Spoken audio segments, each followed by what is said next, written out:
नमस्कार विद्यार्थियों, श्रीमती मोहरी देवी तापड़िया कन्या महाविद्यालय जसवंतगढ़ के यूट्यूब चैनल पर एक बार पुनः आपका हार्दिक स्वागत और अभिनंदन है। मैं प्रवक्ता चंद्र प्रकाश गुर्जर। आज की क्लास हमारी बीए तृतीय वर्ष के छात्रों हेतु इतिहास विषय की होगी। इतिहास विषय के दौरान जो बात की जाए तो निरंतर विश्व इतिहास का हम अध्ययन करें। विश्व इतिहास के तहत जो पूर्वी समस्या है उसके बारे में हम पढ़ रहे हैं। पूर्वी समस्या के तहत हमने जाना कि जो एशिया और यूरोप महाद्वीप में जैसे ही तुर्की साम्राज्य का पतन और विघटन शुरू हो जाता है उसके पश्चात उत्पन्न होने वाली समस्या को क्या कहा जाता है? पूर्वी समस्या कहा जाता है, जिसके तहत जो यूरोपीय भागों में, यूरोपीय महाद्वीप में जिन क्षेत्रों पे जो तुर्की साम्राज्य का जो अधिकार था उन क्षेत्रों में अगर बात की जाए तो तुर्की साम्राज्य की पकड़ जब ढीली हो जाती है तो यूरोपीय महाशक्तियों के मध्य जो अपने स्वार्थों को लेकर जो संघर्ष की स्थिति उत्पन्न होती है उसे ही जो पूर्वी समस्या कहा जाता है, जिसके तहत तीन महत्वपूर्ण घटनाएं होती है।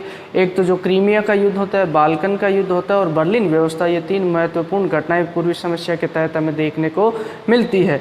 तो उनमें से आज हम बात करने वाले हैं जो क्रीमिया के युद्ध से पूर्व की जो परिस्थितियों, जो क्रीमिया के युद्ध के पूर्व की जो घटनाएं हैं उनके बारे में जिक्र कर रहे हैं, जिसके तहत हमने कल की क्लास में जो सर्बिया का विद्रोह है उसके बारे में पढ़ा था। किस तरीके से जो सर्बिया में रहने वाले जो स्लेव जाति के लोग होते हैं उनके द्वारा जो तुर्की साम्राज्य के विरुद्ध विद्रोह कर दिया जाता है और एक स्वतंत्र राज्य के रूप में वो उभर कर सामने आता है। उसी क्रम में आज हम बात करने वाले यूनान के विद्रोह की। जो बाल्कन क्षेत्र की बात की थी हमने, तो बाल्कन क्षेत्र का जो भाग था सर्बिया, और यहीं जो बात की जाए यूनान, ये भी, इस पे भी अगर बात की जाए यूनान पे जो तुर्की साम्राज्य का प्रभुत्व हमें देखने को मिलता है। यूनान के द्वारा जो तुर्की साम्राज्य की अधीनता स्वीकार की गई थी। अब जैसे जैसे तुर्की साम्राज्य का विघटन और पतन शुरू हो जाता है और उसी क्रम में जो यूनान के लोगों के द्वारा ही जो तुर्की साम्राज्य के विरुद्ध क्या कर दिया जाता है, विद्रोह कर दिया जाता है। अगर बात की जाए यहाँ पर रहने वाली जो जनता थी वो धर्म और जाति के आधार पर जो तुर्की साम्राज्य से भिन्न थी। तुर्की साम्राज्य के तहत जो यहाँ इस्लाम शासक थे और यहाँ की जनता रहने वाली जो ईसाई थी। तो धीरे धीरे इनके जो दमनकारी जो बात की जाए अत्याचारी जो शासन के विरुद्ध यूनान के लोगों के द्वारा भी जो विद्रोह कर दिया जाता है। अब किस तरीके से जो इनके द्वारा विद्रोह करके एक स्वतंत्र राज्य के रूप में अपना अस्तित्व कायम किया जाता है उसके बारे में आज पढ़ेंगे। 18वीं शताब्दी के अंत तक अगर बात की जाए तो यूनानियों के द्वारा, हालांकि 18वीं शताब्दी के पश्चात 19वीं शताब्दी के पूर्वार्ध में जो अगर बात की जाए तो तुर्की साम्राज्य का पूर्ण रूप से जो विघटन और पतन शुरू होता है और सर्बिया की घटना जिसमें मुख्य रहती है। तो उसी दौरान बात की जाए तो 18वीं शताब्दी के अंत में यूनानियों द्वारा तुर्की साम्राज्य की जो दमनकारी नीतियां होती हैं उनका विरोध करना शुरू कर दिया जाता है, क्योंकि यहाँ के रहने वाले लोग देखेंगे हम कि ये तो ईसाई है और इन पर शासन करने वाले इस्लाम धर्म के समर्थक है। तो इनके द्वारा क्या किया जाता था, इन पे जो अत्याचार और दमन किया जाता। अब धीरे धीरे जैसे तुर्की साम्राज्य कमज़ोर होता चला जा रहा है तो इनको भी अवसर मिल जाता है और इनको सर्बिया के विद्रोह से भी प्रेरणा मिलती है। और इसके अलावा यहाँ बात की जाए तो यूरोपीय महाशक्तियों में जिस तरीके से रूस के द्वारा भी इनको क्या किया जा रहा था, प्रोत्साहित किया जा रहा था और को समर्थन दिया जा रहा था। तो उसी क्रम में इनके द्वारा क्या है, धीरे धीरे जो नीतियों का विरोध शुरू करना किया। और इसी क्रम में बात की जाए तो 19वीं शताब्दी के पूर्वार्ध में वहाँ जो कई क्रांतिकारी युद्ध समितियों का गठन हो जाता है। कहाँ पे? जो यूनान में। किसके विरुद्ध में होता है ये गठन? जो क्रांतिकारी युद्ध समितियाँ जो तुर्की के विरुद्ध में गठन हो जाता है, जिनमें से एक महत्वपूर्ण जो समिति होती है उसकी बात करें, उसका नाम होता है हिटेरिया फिल्के।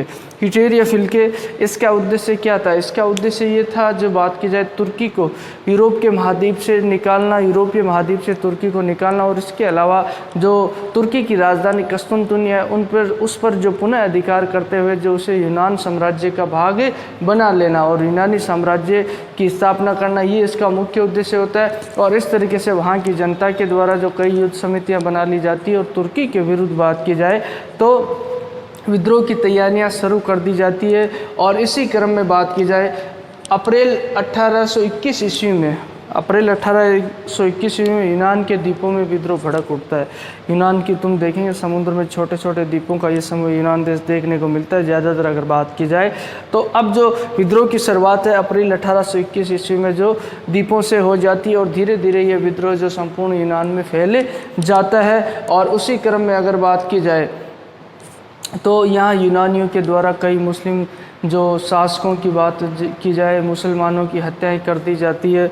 और यहाँ जो तुर्की सेना है, तुर्की सेना को जो बात की जाए तो यूनान से खदेड़ दिया जाता है। विद्रोह की शुरुआत में जो इनको सफलता मिलती है, कई मुस्लिम शासकों की क्या कर दी जाती है, इनके द्वारा मुस्लिम लोगों की हत्याएं करते हुए, और तुर्की सेना को यहाँ से जो भागने के लिए मजबूर कर दिया जाता है। इन द्वीपों यूनान से संपूर्ण यूनान में फैल जाता है। उसके पश्चात तुर्की के सुल्तान के द्वारा जो मिस्र का सुल्तान है, कौन? मिस्र, जिसे क्या कहते हैं? मिस्र का सुल्तान है, जिसे इजिप्ट भी कहा जाता है। मिस्र देश का जो क्लियोपेट्रा वहीं की तो रानी थी मिस्र की, तो वहाँ का शासक होता है मेहमत अली।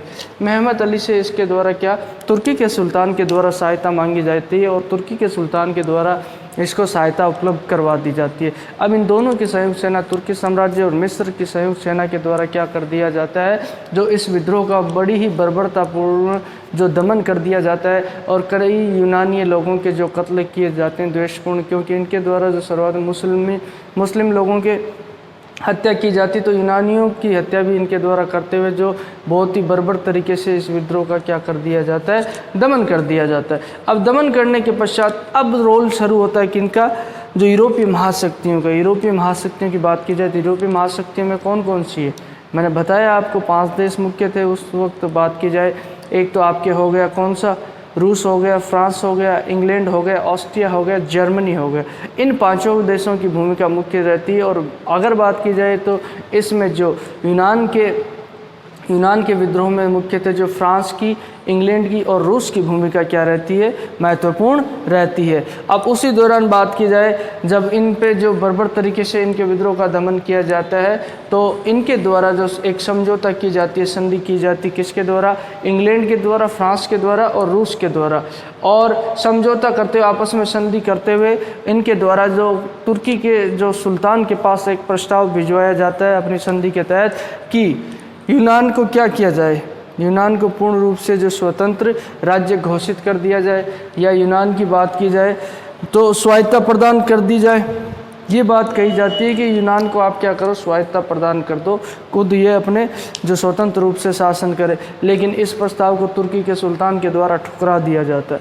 अब तुर्की के सुल्तान को द्वारा ठुकरा दिए जाने के पश्चात इनके द्वारा जो संयुक्त सेना का निर्माण कर लिया जाता है, आपस में जो मैत्री करते हुए इनके द्वारा जो तुर्की के विरुद्ध क्या कर दिया जाता है, युद्ध की घोषणा कर दी जाती है। अब संयुक्त सेना तैयार होगी, उसके अलावा यूनान की सेना भी इनके साथ है, और इनके द्वारा क्या कर दिया जाता है, संयुक्त सेना पे तुर्की पे आक्रमण किया जाता है। उधर जो बात की जाए, तुर्की और मिस्र की संयुक्त सेना लड़ रही थी, लेकिन इसमें जो इनकी संयुक्त सेना को सफलता हासिल होती है, फ्रांस, रूस और इंग्लैंड की। 20 अक्टूबर 1827 ईस्वी की बात है कि संयुक्त सेना के द्वारा जो समुद्री क्षेत्र में आक्रमण किया जाता है, और यहाँ जो इनके जहाजी बेड़े को जो नेवेरिनो युद्ध किया जाता है, इनके तो नेवेरिनो युद्ध के दौरान जो इनकी संयुक्त सेना के द्वारा जो तुर्की और मिस्र के जहाजी बेड़े को पूर्णतः क्या कर दिया जाता है, नष्ट कर दिया जाता है, और यहाँ निर्णायक रूप से किसे पराजित कर दिया जाता है, तुर्की को। लेकिन अचानक से घटना घटित होती है कि अचानक से इंग्लैंड युद्ध से अलग हो जाता है, और इंग्लैंड के द्वारा इसे अशुभ घटना बताते हुए युद्ध से अलग हो जाता है, और फ्रांस भी युद्ध से अलग हो जाता है। अब बचा सिर्फ केवल रूस, लेकिन रूस यहाँ पीछे नहीं होता है। रूस निरंतर जो आगे बढ़ता चला जाता है, और रूस लास्ट तक बात की जाए अंतिम रूप से जो कस्तुनतुनिया है वहाँ तक अपनी सेना लेकर पहुँच जाता है। और उसी दौरान जो विवश होकर तुर्की के द्वारा क्या किया जाता है, तुर्की के द्वारा मजबूर होकर रूस के साथ संधि कर ली जाती है, और उस संधि को क्या कहा जाता है, एड्रियानोपोल संधि कहा जाता है। रूस के द्वारा निरंतर युद्ध जारी रखा, और यहाँ जो आत्मसमर्पण करने के लिए किसे मजबूर कर दिया जाता है, तुर्की को, और तुर्की के द्वारा जो विवश होकर ये संधि कर ली जाती है, कौन सी, एड्रियानोपोल की संधि कर ली जाती है। ये किस किस के मध्य होती है, रूस और तुर्की के मध्य होती है। ठीक है, अब इस संधि के तहत ये बात रखी जाती है, और ये बात तुर्की के द्वारा स्वीकार कर ली जाती है कि तुर्की के प्रभुत्व में, यानी कि अधीनता किसकी स्वीकार करनी होगी, तुर्की की ही करनी होगी यूनान को, लेकिन तुर्की के प्रभुत्व में यूनानी राज्य का निर्माण करना होगा। ये रूस के द्वारा जो अपनी शर्त रखी जाती है, और इसको स्वीकार कर लिया जाता है। लेकिन यहाँ पे जो बात की जाए, यूनान के लोग तो पूर्ण स्वतंत्रता की मांग कर रहे थे। अब यूनान के लोग पूर्ण स्वतंत्रता से कम बोले में हमें कोई चीज़ स्वीकार नहीं है, तो यूनान के लोगों के द्वारा पुनः निरंतर जो संघर्ष जारी रखता है। कुछ समय तक ये जो अदर जुल की स्थिति बनी रहती है कि यहाँ नामात्र का शासन भी रहता है और इसे जो तुर्की की अधीनता भी स्वीकार करनी पड़ती है यूनान की, तो ये चलता रहता है। लेकिन 1833 ईस्वी की बात है कि इंग्लैंड के द्वारा पुनः हस्तक्षेप किया जाता है और इसके दौरान जो नया समझौता कर दिया जाता है किसके बीच में, जो ये तुर्की के साथ इनका नया समझौता होता है ये इंग्लैंड के हस्तक्षेप के दौरान, और यूनान को पूर्ण स्वतंत्र राज्य स्वीकार कर लिया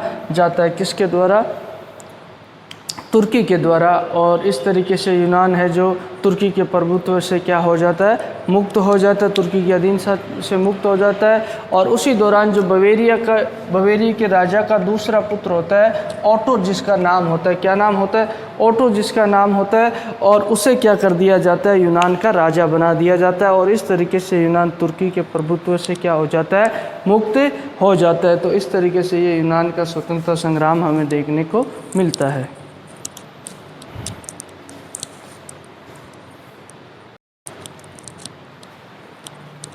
तो विद्यार्थियों, आज की क्लास में हमने क्रीमिया के युद्ध के पूर्व की घटनाओं का जिक्र किया, जिसके तहत बात की जाए, पिछली क्लास में सर्बिया के विद्रोह की बात की थी। आज हमने यूनान के स्वतंत्रता संग्राम और यूनान का जो तुर्की साम्राज्य के विरुद्ध विद्रोह होता है उसके बारे में जिक्र किया। हमने देखा किस तरीके से 18वीं शताब्दी के पश्चात 19वीं शताब्दी के पूर्वार्ध में यूनान के लोगों के द्वारा जो तुर्की साम्राज्य के विरुद्ध क्या कर दिया जाता है, विद्रोह कर दिया जाता है और तुर्की सेना को वहाँ से भगा दिया जाता है। लेकिन हमने देखा किस तरीके से जो मिस्र के शासक की सहायता से, मेहमत अली की सहायता से, जो पुनः तुर्की के द्वारा इस विद्रोह का क्या कर दिया जाता है, दमन कर दिया जाता है। और उसके पश्चात जो महत्वपूर्ण भूमिका निभाते हुए हस्तक्षेप किया जाता है रूस, इंग्लैंड और फ्रांस के द्वारा। और जो तुर्की को, जो यूनान को स्वायत्ता प्रदान करने के लिए कहा जाता है, लेकिन तुर्की के सुल्तान के द्वारा जब इस प्रस्ताव को ठुकरा दिया जाता है, उसके पश्चात तुर्की के विरुद्ध जो सैन्य कार्रवाई किसके द्वारा की जाती है, रूस, इंग्लैंड और फ्रांस की संयुक्त सेना के द्वारा की जाती है। और इसी दौरान उनके द्वारा जो क्या किया, नेवेरिनो युद्ध के दौरान तुर्की बेड़े को, जहाजी बेड़े को नष्ट कर दिया जाता है और तुर्की को और मिस्र की संयुक्त सेना को पराजित कर दिया जाता है। और इसी दौरान अचानक से जो इंग्लैंड और फ्रांस युद्ध से अलग हो जाते हैं, लेकिन रूस के द्वारा जो निरंतर युद्ध को जारी रखा जाता है। निरंतर जारी रखते हुए रूस के द्वारा जो आत्मसमर्पण करने के लिए किसे मजबूर कर दिया जाता है, तुर्की को। और तुर्की के द्वारा विवश होकर जो संधि की जाती है उसे क्या कहा जाता है, एड्रियानोपोल की संधि कहा जाता है, तुर्की और रूस के मध्य होती है। और उसी दौरान जो तुर्की के प्रभुत्व में यूनानी राज्य के निर्माण करने का निश्चय किया जाता है और ये जो तो यूनानी राज्य का निर्माण कर दिया जाता है। लेकिन वहाँ की जनता के द्वारा बाद में भी जो पूर्ण रूप से स्वतंत्र राज्य के निर्माण के लिए संघर्ष जारी रखा जाता है। और कुछ समय पश्चात 1833 ईस्वी में इंग्लैंड के हस्तक्षेप के द्वारा जो यूनान को पूर्ण स्वतंत्र राज्य का दर्जा दे दिया जाता है। और उसके पश्चात वो जो बवेरिया का शासक होता है उसका दूसरा पुत्र होता है ओटो नाम का, और उसे वहाँ का क्या बना दिया जाता है, राजा बना दिया जाता है। और इस तरीके से जो यूनान तुर्की के प्रभुत्व से क्या हो जाता है, मुक्त हो जाता है। तो बोलिए, यहाँ तक आपको कोई चीज़ समझ में नहीं आई हो, किसी तरह की समस्या हो, शंका हो, तो आप निसंकोच पूछ सकते हो। इसके अलावा आपके पास जो शैक्षणिक व्हाट्सएप ग्रुप प्लेटफॉर्म अवेलेबल है उसके माध्यम से आप अपनी बात मुझ तक पहुँचा सकते हो। और मैं उम्मीद करता हूँ कि आपको बेहतर तरीके से समझ में आया। और भी अध्ययन अध्यापन से संबंधित किसी तरह की जो आपकी राय या सुझाव वो भी आमंत्रित है। और इतिहास विषय से संबंधित कोई भी अन्य जिज्ञासा, उत्सुकता, उसको भी आप मुझसे साझा कर सकते हो। तो आज की क्लास के लिए बस इतना ही, और सभी विद्यार्थियों का एक बार पुनः बहुत बहुत धन्यवाद।